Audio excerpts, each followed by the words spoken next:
I'm Ren. I worked at Scooter's Coffee House on 100th Q for 2 years, and I didn't sleep. And then I quit. I had this really evil boss, and when I first started working there, like, the stress was so high that I would go home at night and I'd crash and I'd go to bed, and then I would be like, okay, my alarm clock's set for like 5 a.m. I can do this, I can get up. So I'd be sleeping, and then all of a sudden I'd be like, oh my god, and I'd wake up and I'm like, I'm late for work. And then I'd like scramble around my room, and I'd be like, wait. And I look at my clock and it's like 2 a.m. I'm like, my alarm clock didn't go off. It was a nightmare about work. So then I like go to sleep and I wake up in like 5 minutes, like, oh my god, I'm late for work. Oh my god. And like then go back to sleep because it was like a nightmare. But I did that like every day for like more like 6 months. And it never really stopped because my boss was always there because she kind of owned it. Part of working at a coffee house and like being heavily sleep deprived and caffeinated, there were like certain customers who would come in, and I didn't really know them as people. Of course they were people, because that's obvious.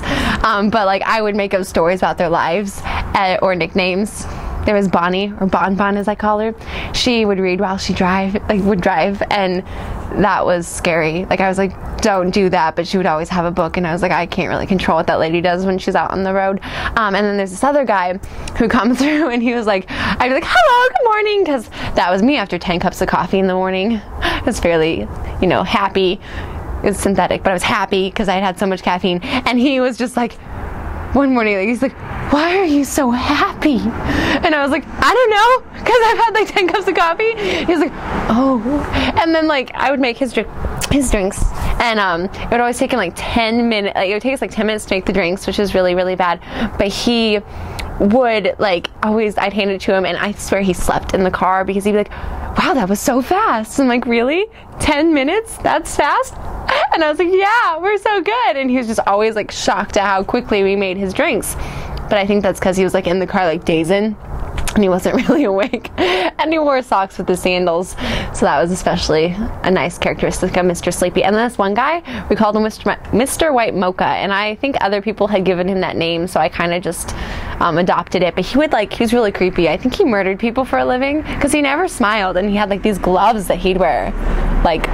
And he'd like reach out to get his coffee, and he like had these gloves, and it was just like in this dark car, and I think he murdered people, like for the government. I'm pretty sure about that.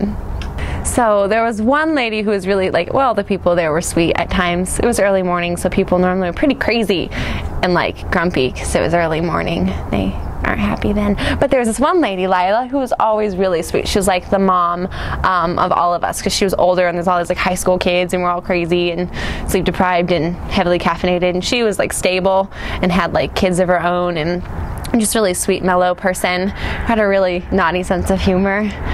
Crazy. I don't know where she got that from, but that was just like, she was this really sweet Christian lady, and then all of a sudden one day, best story, Lila, we were talking about like underwear, and like, I don't know why we started talking about that, probably because we were sleep deprived, but she was like, well, let me see what underwear I have on today, and she goes and she like pulls in her pants, she's like, oh wait, I'm not wearing any. I didn't know what to do. Like me and like the other girl who were there, we just looked at her, we're like, yep, panties, not wearing any. Good times. One day, during random downtime, Kat, Monaco, and Tyler and myself were working, and apparently everyone there was like related in some way, but they're not really related. So there's like this family thing going on, and I was like, how do I get in on this? I'm like, well, I don't know, like sisters and brothers and cousins are all taken. And I was like, well, could I marry into it? And Tyler's like, yes, will you marry me? And he like got down on one knee and like proposed. I was like, gladly, I will marry you. And then we were all of a sudden paused, and we're like, we don't have a ring. And like Kat's like, I'm on it, and she like leans over and she like grabs a straw, and she like takes the little wrapper off, and she like, I don't know, ties into some little loop thing, and Tyler like slips it on my finger, and I was like, it's so beautiful. Happiest day of my life. And like this all took place just right behind the counter. And so I got married to Tyler, and I still refer to him as my hubby when I see him, which is never. Sometimes even when I don't see him, I refer to him as my hubby, which is kind of probably odd. So you know how like every person at work, you normally are allowed to dress up? Well, we did that one Halloween. I was Ginny B. Jones that Halloween. Actually, I was several different things, but I was Ginny B. Jones. That was my leading character that I came to work And then Ray, my other coworker who I saw every morning, he gave his like Chief Cowhide, I don't even know, some cool name. Like he made up an Indian name for himself, but it was like full war paint and like feathers, like out of his head, and like a little cape thing, and he was terrified. Like people did not know what to say. He was like, "Can I take your order?" Go to give them their coffee, and they're like, "Huh? How?" Like they weren't really sure because he was just like war paint and scary. So scary. So one day, like when there were rushes at Scooters, like they were like crazy, like you're like literally like just making drinks and it's like chaos and you're like, I'm so tired and caffeinated, I gotta work, and that's like pretty much like the state you were in, and they're like, good morning, goodbye, hello, nice afternoon, only it's 5 a.m. Why did I say afternoon? Have a good one. So it's really crazy. And one morning I was at drive-thru and I'm pretty sure it was freezing outside because like where the window was, like you'd open it up and if it was windy, you're like, like the wind coming, you like close it and like, oh my god, and you like couldn't feel your face for 5 minutes. But this particular morning I was like taking money and I'm freezing, of course, and the window is like doing its thing where it's like air in my face and like I can't hardly talk to you, and then I shut the window and I happened to like be in such a hurry to shut the window that I smashed my finger in the window, and it's in the middle of a rush, so you can't like I couldn't really stop, so my finger's like hurting and I like shut it and I'm like standing there like, oh my god, and I'm like cussing at my finger.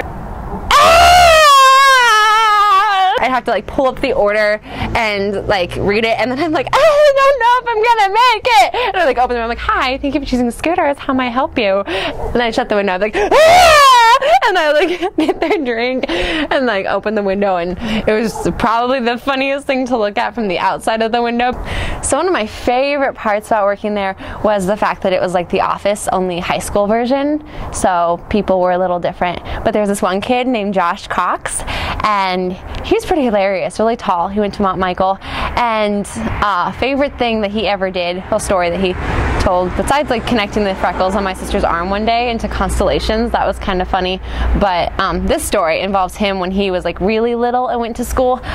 He like got this voodoo doll kit and he took it to school, and he like, his teachers were like, Josh, what are you playing with? He's like, voodoo dolls? And they're like, what are your voodoo dolls? Like, what are their names? Who are they? And he was like, they're you. And then he like started shoving pins and needles into the dolls, and his teachers were like, I don't know what to do about you, Josh. And he was kind of always that way. So one morning when I wasn't exhausted, which was never because I'm making this story up, it was beautiful at the coffee house and the sun shone through the windows and there were no cranky people saying, I want my coffee! And the birds, which we didn't really have inside the store, were tweeting outside the store, and the bees that would fly inside the store weren't there because this is a happy story. And there were no grouchy customers. And they all paid with exact change. They didn't give you 20 pennies or 50 or even $1 in pennies. No, they didn't do that because they were nice.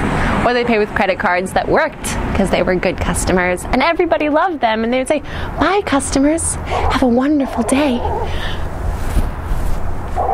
The end.